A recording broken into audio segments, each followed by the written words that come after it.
Did you know that fear is an illusion? Yeah, it's not real. Like, sure, you can have those feelings of being scared or afraid that something bad's going to happen. But if you were to take time and evaluate those bad or fearful things that you think exist and wrote them out, thought them out, and put yourself in a space of comfort where you were safe, you would soon realize that what you fear is nothing. It's a creation. Fear is the creation in your mind of an illusion, either you created when you were young or someone else put onto you when you were young or in a moment. For example, if you were playing on the schoolyard at school as a child and you were having fun and running and playing and it was sunny and nice out, and then suddenly a thunderstorm came and everybody started screaming and being afraid, you may have instantly in that moment become afraid too, not understanding what was happening and what was coming because everybody else's response caused you to respond. Now, if you were playing on the playground and you had experience and you were alone and the thunderstorm came and you knew you could get to safety pretty quick without being harmed, would you be as afraid of thunderstorms? If someone furthered that and told you, hey, relax, it's just a thunderstorm, they're natural, they happen, it's going to pass. The odds of you getting harmed are very low, especially if you are a couple of feet away from safety. For example, going into a secure building where you know that thunderstorm's not going to get through the walls. Again, if it's a hurricane or a tornado, sure, there's fear. However, that is a fear that people can cope with and live with because there are plenty of people who live in fearful places, yet strive and thrive healthy and happily in those environments. Why? Because they're adjusted to those environments of, oh, hey, once in a while a storm comes through that could destroy our home, but we have a place of safety to go to, which is underground in most cases. Each home in those environments have shelter and a place of being safe.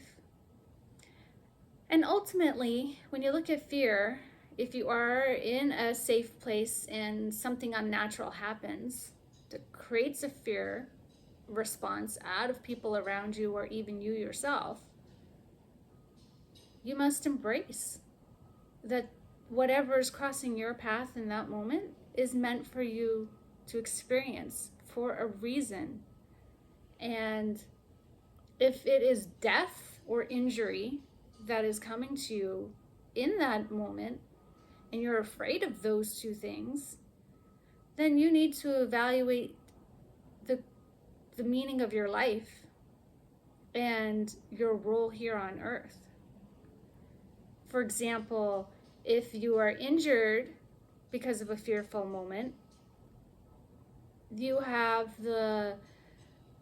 it's hard to look at it in a positive, but if you are injured and you are able to get medical assistance, you will heal and you may never be the same, but there's a lesson in you being injured in that moment for you to understand.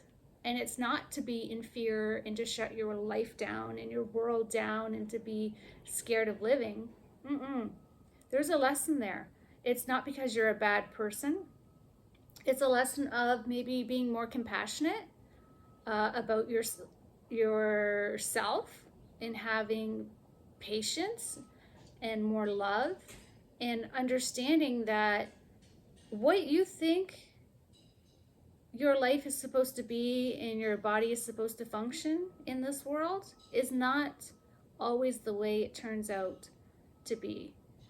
So if you are injured and it changes your life and puts your life in a different direction, that's the direction you're meant to go. It wasn't someone else's fault. It wasn't a mistake.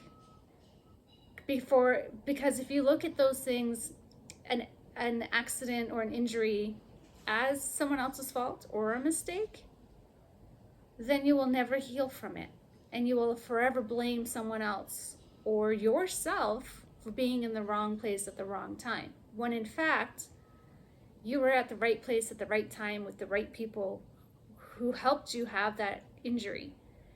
And as awful as it sounds to be injured by somebody else or even purposely harmed, if you can look at it in a higher perspective of what was the purpose of this, and not see your life as you thought it was going to go, again, that's the expectation that you're going to take the path of A in your life and maybe path B if A doesn't go as well as you thought.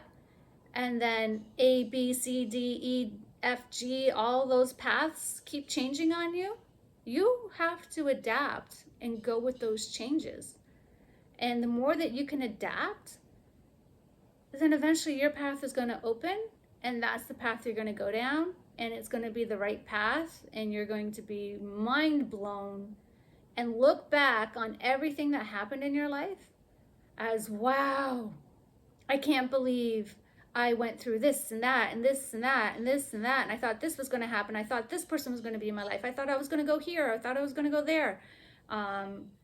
And you were able to overcome the fear of going elsewhere, then you will end up where you're meant to be. And in the big picture, you are where you are meant to be in this moment, yes, because you're still on your path. You're alive and you're living.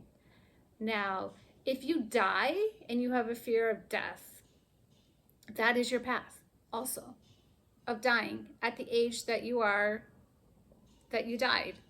If you were driving your car and you left and you get into a car accident and you die, that's the end of your life path. That's the way it was supposed to be. People behind will argue it was someone else's fault. You shouldn't have been there.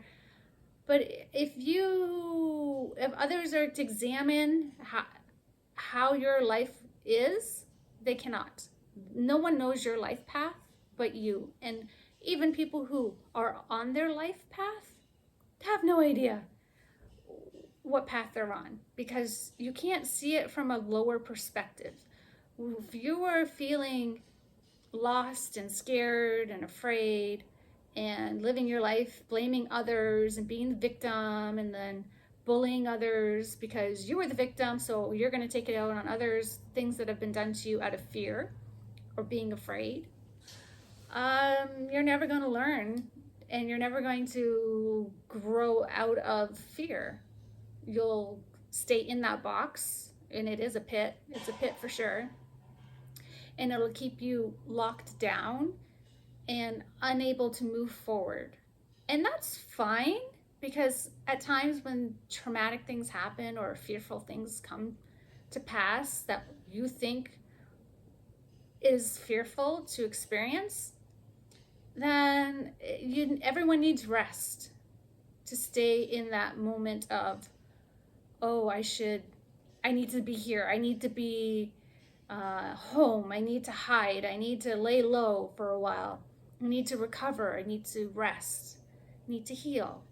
And then there comes a time where you will feel the need to come out of that.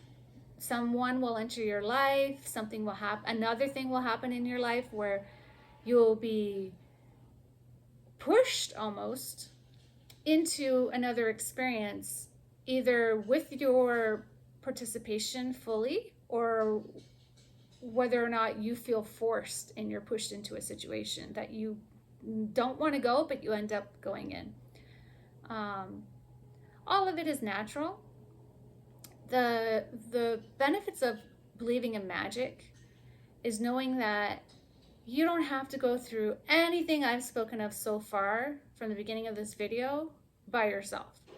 So if you are driving in a car and you're scared because the driver is driving under the influence of a drug or alcohol, or they're angry and they're taking it out on road rage, or they're tired and they're not paying attention to where they're going, or they're just a really bad driver, and you get into an accident and you get injured, know that Magick was in the car with you, and you have to count your blessing that you didn't die if you were injured, and take it from where you are. So if you were in a accident and nobody got hurt and you walked away from that, know that Magick was protecting you that whole time. If you got into the accident and you were injured, but it was just a slight injury, again, protect it.